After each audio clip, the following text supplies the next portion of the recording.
Welcome back to the channel. Today we'll be taking a look at the 12 popular motorcycles that are total money traps. Number 12, Harley-Davidson Breakout 117. The Harley-Davidson Breakout 117 looks like pure muscle on two wheels, but owning one quickly shows how good looks can hide a money pit. It carries a starting price of around $23,000 before fees and extras, and that's just the beginning. The flashy chrome, fat rear tire, and stretched-out stance make it look powerful, but the ride experience doesn't justify the cost. Every small add-on from Harley's accessory catalog pushes the bill higher, and even basic upgrades like mirrors or foot controls are overpriced. Under the tank, the Milwaukee 117 engine sounds impressive on paper. It's a 1917cc V-twin that produces plenty of torque, but the weight of the bike and the outdated suspension make it far less thrilling in real use. You feel every bump, and long rides quickly get uncomfortable. It's heavy, hard to maneuver in traffic, and not exactly fuel efficient either. Then comes maintenance. Parts and servicing for Harley's 117 engine aren't cheap, and dealers charge a premium for everything from oil changes to minor tuning. Insurance is higher too, thanks to its big engine and custom category. Resale value doesn't hold well because demand for the Breakout has been falling, with riders realizing there are better performing and cheaper cruisers in the market. In short, the Harley-Davidson Breakout 117 may turn heads at a stoplight, but it's a costly showpiece that drains your wallet with every mile. Number 11, Triumph Bonneville Bobber. The Triumph Bonneville Bobber grabs attention with its classic looks, but owning one can feel like paying for nostalgia rather than real performance. It starts at around $14,000 in the US, but the final price usually ends up much higher once you add dealer fees, accessories, and taxes. The design is undeniably cool with that floating solo seat and minimal frame, yet the comfort ends there. The riding position feels cramped for taller riders, and the suspension is too firm for long trips, making city bumps feel worse than they should. Power comes from a 1160cc parallel twin engine, and while it sounds nice and gives decent torque, it doesn't match the excitement the looks promise. The Bobber feels slower than expected, especially when compared to bikes in the same price range. Fuel economy hovers around 50 miles per gallon, but the tiny fuel tank means constant refueling. Maintenance costs also add up quickly, with service intervals every 10,000 miles and parts that are far from cheap. Another issue is practicality. There's almost no storage space, and the solo seat limits who can ride with you.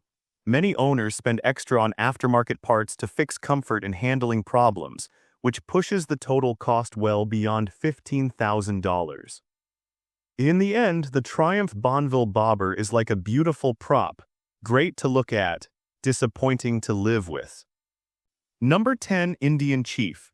The Indian Chief is built to look bold and powerful, but it quickly becomes one of those bikes that costs more than it gives back. With a starting price around $18,000, it already sits in the premium zone. Add dealer markups, accessories, and mandatory setup fees, and you're staring at well over $20,000 out the door. On paper, it's a modern take on a classic cruiser, but on the road it feels heavy and awkward, especially at lower speeds. The weight crosses 300 kilograms, making parking and tight turns more stressful than enjoyable. Power comes from the Thunderstroke 111 engine, a massive 1808cc V-twin that produces solid torque. It sounds great and feels strong in a straight line, but the vibration creeps in after a while, especially during long rides. The engine runs hot in city traffic, which makes summer rides uncomfortable. The real wallet pain starts after purchase. Maintenance, parts, and insurance on the Chief are expensive. Even a regular oil change or minor service can cost hundreds of dollars at the dealership. Accessories like windshields or saddlebags are priced high, and you'll need them because the stock setup offers almost no practicality for touring. Despite its looks and strong brand name, it struggles to hold its price because riders realize there are lighter, smoother, and more affordable options available. Number 9, Yamaha V-Max. The Yamaha V-Max is a legend for its raw power, but in today's world it's a financial headache disguised as a muscle bike. Priced around $17,900 when new, it promises big thrills and delivers them at a huge cost. It's a bike that guzzles fuel, chews through tires, and demands constant attention from your wallet. For a motorcycle that was once iconic, it now feels outdated in both comfort and practicality. The heart of the V-Max is its monstrous 1,670cc V4 engine, producing over 200 horsepower. On paper, that sounds wild, but most riders can't use half of that power safely on normal roads. It accelerates like a rocket but feels heavy and unstable at low speeds due to its massive weight, which crosses 300 kilograms. Owning a V-Max means living with high operating costs.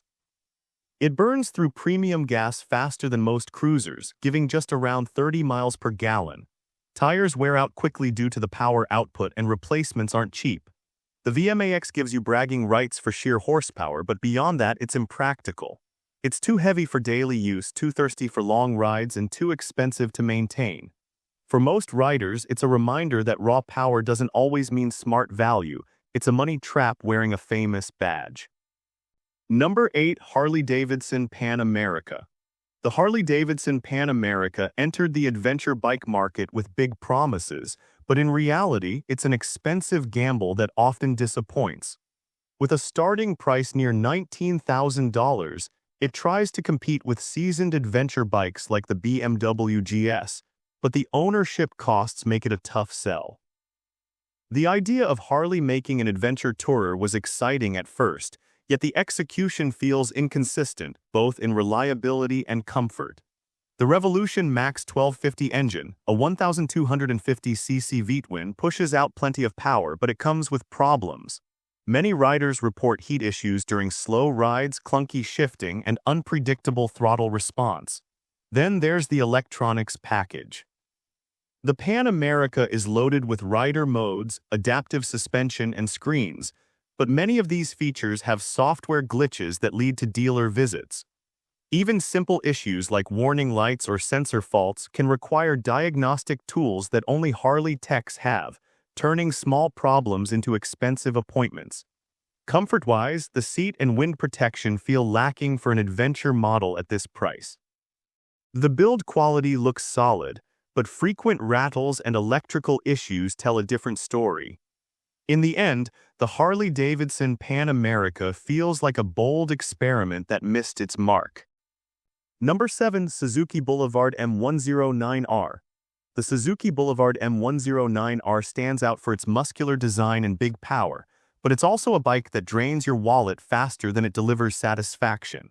Priced around $15,000, it tempts riders with its aggressive stance and massive rear tire, yet owning one quickly becomes a financial chore.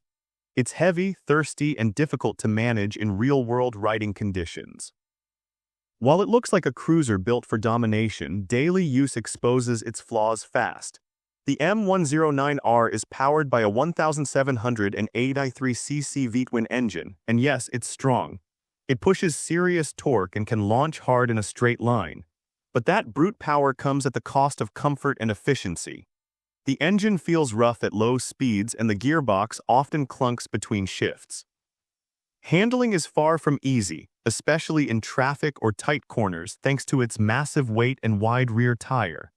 Fuel economy sits around 35 miles per gallon, which hurts when gas prices rise. Maintenance adds another layer of expense. The M109R's resale value is also disappointing. Buyers love how it looks, but they rarely want to own one after learning how expensive it is to keep running. Many end up selling at a loss within a year or two. Overall, the Suzuki Boulevard M109R is a textbook money trap. Impressive to look at, powerful to brag about, but financially exhausting to actually ride. Number 6. Indian Scout Bobber. The Indian Scout Bobber is one of those bikes that looks incredible on the showroom floor but quickly turns into a wallet-draining headache once you own it. Starting around $13,000, it feels fairly priced at first glance, but the true cost comes later. The design is bold, with low bars, chopped fenders, and a slammed stance, but that style sacrifices comfort and practicality in a big way. It's powered by a 1,133cc liquid-cooled V-twin engine that delivers strong mid-range torque and smooth performance. On paper, that sounds ideal, but in reality, the Scout Bobber rides hard and rough. The suspension travel is minimal, so every pothole and bump hits straight through the spine. Then comes the maintenance bill. Servicing the Scout Bobber isn't cheap. Indian dealerships charge premium rates and parts are costly compared to competitors. Even simple tasks like oil changes can eat into your budget, and the limited aftermarket options mean you're mostly stuck buying official accessories at inflated prices. Resale value is another sore point. Despite its cool looks, used Scout Bobbers don't hold their price well. Many riders realize too late that it's a bike meant for short city rides, not for comfort or practicality. In short, the Indian Scout Bobber is more about image than long-term satisfaction. Number 5. Harley-Davidson Sportster S. The Harley-Davidson Sportster S was meant to redefine the Sportster lineup, but what it really did was redefine how fast a rider can burn through cash. With a starting price of around $16,900, it looks modern and aggressive, yet the cost of owning one quickly outweighs the fun. It's packed with tech and bold styling, but the comfort, range, and practicality just don't match the price tag. Power comes from the Revolution Max 1250T engine, a 1,250cc V-twin that makes solid power and torque. It's quick off the line and the engine feels alive, but the ride quality is a letdown. The suspension is stiff, the seat is hard, and the low handlebar position makes long rides painful. The exhaust sits high and close to the leg, which often gets uncomfortably hot during summer rides. Despite being marketed as a performance cruiser, it's not built for extended comfort or touring. Maintenance costs are steep, and Harley's dealership service prices push the total cost of ownership much higher. Accessories and upgrades are expensive too, and you'll likely need some to make it practical, like a new seat, windscreen, or better tires. Resale value hasn't been great either. The Sportster S doesn't have the same collector appeal as older Harleys, and many riders find it too cramped or harsh for daily use. Overall, the Harley-Davidson Sportster S feels like a stylish but impractical experiment. Number 4. Triumph Rocket 3. The Triumph Rocket 3 is one of those motorcycles that wows you with specs but empties your wallet just as fast. With a starting price of around $24,000, it's among the most expensive muscle cruisers on the market. The design is stunning, the engine is massive, and the torque numbers are wild, but all that comes with high ownership costs that most riders underestimate. At its core, the Rocket 3 packs a 3-cylinder engine that displaces 2,458 cc, making it the largest production motorcycle engine in the world. It delivers insane torque and incredible straight-line performance, but that much power in such a heavy chassis, well over 300 kilograms, makes it tough to manage at low speeds. It's thrilling for a few minutes, but exhausting to ride in daily traffic or tight roads. Maintenance and repairs are another major hit. Triumph parts aren't cheap, and servicing such a complex engine can cost hundreds of dollars even for routine checks. Insurance is also high because of its engine size and limited production. Tire replacements, which come often due to the power output, are pricey too. And if something electronic fails, expect dealership-level bills since few independent mechanics can work comfortably on this bike. In short, the Triumph Rocket 3 gives unmatched power, but it's a luxury few can justify. Number 3. BMW R18. The BMW R18 is a bike that draws you in with its vintage charm and massive boxer engine, but owning one quickly feels like signing up for never-ending expenses. Priced around $18,000, it competes with big cruisers from Harley and Indian, yet its cost of ownership easily climbs higher. The R18 looks incredible with its long frame and exposed shaft drive, but the beauty fades once you experience how impractical it can be for real-world riding. The heart of the R18 is a 1,800cc air-cooled boxer twin, BMW's largest production engine. It makes strong torque and sounds great at idle, but the vibrations and engine heat become noticeable on longer rides. The low-slung design means limited cornering clearance, so it scrapes easily and the stiff suspension doesn't help with comfort. Then comes the real pain: maintenance and parts. BMW service charges are among the highest in the motorcycle world, and even routine work like valve checks or brake fluid changes cost hundreds of dollars. Resale value isn't holding up either. While collectors appreciate the design, used buyers shy away from it because of expensive upkeep and low practicality. In the end, the BMW R18 is a showpiece that looks best parked, not ridden daily. Number 2. Indian Springfield. The Indian Springfield is designed as a premium touring cruiser, but it comes with a price tag that quickly becomes a burden. With a starting price around $20,000, it already sits in the high-end segment, and optional features like saddlebags, windshields, and premium audio can push the total well past $22,000. Its classic styling with flowing fenders and a low stance makes it look comfortable and capable for long trips, but the reality of ownership can be frustrating. Power comes from the Thunderstroke 116 engine, a 1,808cc V-twin delivering smooth torque and a deep exhaust note. On open highways it cruises effortlessly, but the heavy frame, well over 300 kilograms, makes city riding cumbersome. Fuel efficiency averages around 40 miles per gallon, and the large engine means higher maintenance costs and more expensive insurance than many competitors. Maintenance and repairs are significant considerations. Regular servicing at Indian dealerships is pricey, and replacement parts for this large cruiser aren't cheap. Even simple upgrades or customizations like seats, grips, or footboards can add hundreds or even thousands of dollars to the total investment. In short, the Indian Springfield looks like a comfortable and powerful touring cruiser, but it's a long-term drain on your wallet. Number 1. Harley-Davidson Street Glide. The Harley-Davidson Street Glide is a classic touring bike that promises comfort and style, but it comes with a price that can quickly overwhelm your budget.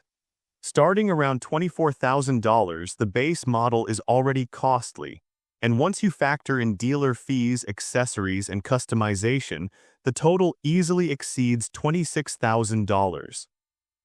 The Street Glide looks impressive with its batwing fairing and hard saddlebags, but owning one reveals just how expensive maintaining a Harley touring bike can be. Power comes from the Milwaukee 117 engine, a 1900cc V-twin delivering strong torque and a deep, throaty exhaust note. It cruises smoothly on highways, but the large engine and heavy chassis make city riding tiring. Maintenance is a constant financial commitment. Oil changes, tire replacements, and brake servicing are costly, and Harley's parts and accessories prices push owners to spend more just to keep the bike running safely. Resale value can be unpredictable.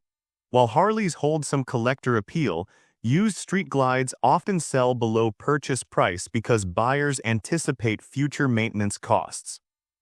In conclusion, the Harley-Davidson Street Glide is a bike that looks perfect on the road and offers long-distance comfort, but it's a major drain on your wallet. And with this, we have reached the end of this video. Make sure to like it and subscribe the channel for future upcoming videos.